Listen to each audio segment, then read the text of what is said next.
Small variables create big changes, मतलब छोटी सी परिवर्तन से भी बड़ा इम्पैक्ट आ सकता है। When you see terms like USP, BP or IP grade on a chemical level, many buyers assume they all mean high quality, but in reality each grade follows a different pharmacopoeial standard, and misunderstanding this can lead to regulatory issue, formulation failures or unnecessary cost.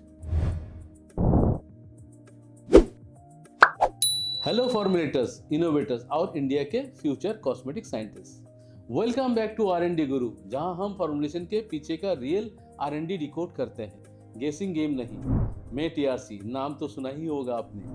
आज हम बात करने वाले हैं USP, BP और IP grades का actual meaning क्या होता है, इनके बीच डिफरेंस क्या है और कौन सा ग्रेड किस एप्लीकेशन के लिए यूज करना चाहिए।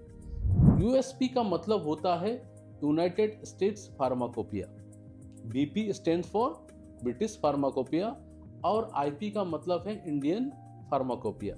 ये तीनों ऑथोरिटेटिव कॉम्पेंडिया है जो फार्मास्यूटिकल सब्सटेंस के लिए आइडेंटिटी, प्योरिटी, स्ट्रेंथ और क्वालिटी पैरामीटर्स डिफाइन करते हैं। USP grade chemicals United States pharmacopoeia के स्टैंडर्ड फॉलो करते हैं। ये स्टैंडर्ड्स ग्लोबली काफ़ी वाइडली एक्सेप्ट होते हैं, स्पेशली फार्मा, न्यूट्रास्यूटिकल और एक्सपोर्ट ओरिएंटेड फॉर्मुलेशन में। USP ग्रेड में typical tight impurity limits, well defined test methods और डिटेल्ड मोनोग्राफ होते हैं। इसीलिए USP ग्रेड केमिकल्स ज़्यादा एक्सपेंसिव होते हैं, लेकिन रेगुलेटरी कॉम्प्लायंस के लिए सेफर चॉइस होते हैं, स्पेशली जब प्रोडक्ट US या इंटरनेशनल मार्केट्स के लिए बन रहा हो। BP ग्रेड यानी ब्रिटिश फार्माकोपिया UK और यूरोपियन मार्केट्स के लिए ज़्यादा रेलिवेंट होता है। BP स्टैंडर्ड्स USP के काफ़ी क्लोज होते हैं, लेकिन कुछ पैरामीटर जैसे एसे रेंज, इम्प्योरिटी प्रोफाइल या टेस्टिंग मेथोडोलॉजी स्लाइटली डिफरेंट हो सकते हैं।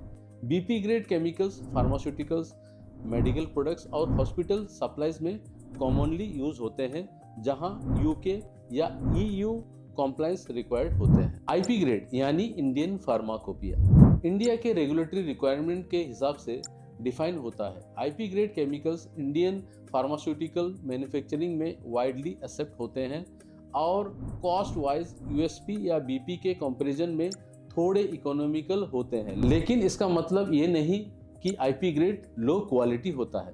बस स्टैंडर्ड्स इंडिया स्पेसिफिक रेगुलेशन और टेस्टिंग फ्रेमवर्क के अकॉर्डिंग सेट किया गया होता है। इम्पोर्टेंट बात यह है कि USP, BP और IP ग्रेड का मतलब सेम केमिकल नहीं होता, बल्कि same chemical with different compliance standards होता है। बायर को CO में क्लियरली चेक करना चाहिए कि केमिकल किस फार्माकोपिया के अकॉर्डिंग टेस्टेड है, कौन कौन से टेस्ट परफॉर्म किए गए हैं और बैच स्पेसिफिक रिजल्ट्स मेंशन है या नहीं। अगर आप कॉस्मेटिक, इंडस्ट्रियल या टेक्निकल एप्लीकेशन के लिए केमिकल यूज कर रहे हो तो फार्माकोपियल ग्रेड लेना जरूरी नहीं होता, लेकिन फार्मा, फूड या रेगुलेटेड एप्लीकेशन में रॉन्ग ग्रेड सेलेक्ट करना सीरियस कॉम्प्लायंस रिस्क बन सकता है। इसीलिए ग्रेड सिलेक्शन हमेशा एप्लीकेशन, मार्केट और रेगुलेटरी रिक्वायरमेंट के बेसिस पर होना चाहिए, सिर्फ हाईएस्ट ग्रेड देखकर नहीं। TRC का अप्रोच भी यही है, बायर्स को सिर्फ केमिकल सेल करना नहीं, बल्कि grade clarity, correct application guidance और ट्रांसपेरेंट सोर्सिंग देना, ताकि अननेसेसरी कॉस्ट और क्वालिटी इशू दोनों अवॉइड हो सके। तो दोस्तों, आज के लिए बस इतना ही। अगर आप अपना स्किन केयर या पर्सनल केयर स्टार्टअप शुरू कर रहे हैं या एक एडवांस फॉर्मुलेटर बनना चाहते हैं, R&D Guru is here to back you with knowledge and tools. Download the R&D Guru app for expert modules, formulation hacks and ingredient deep dives. Also like, share and subscribe करना मत भूलिए। जय हिंद, जय Bharat, Let's make India proud.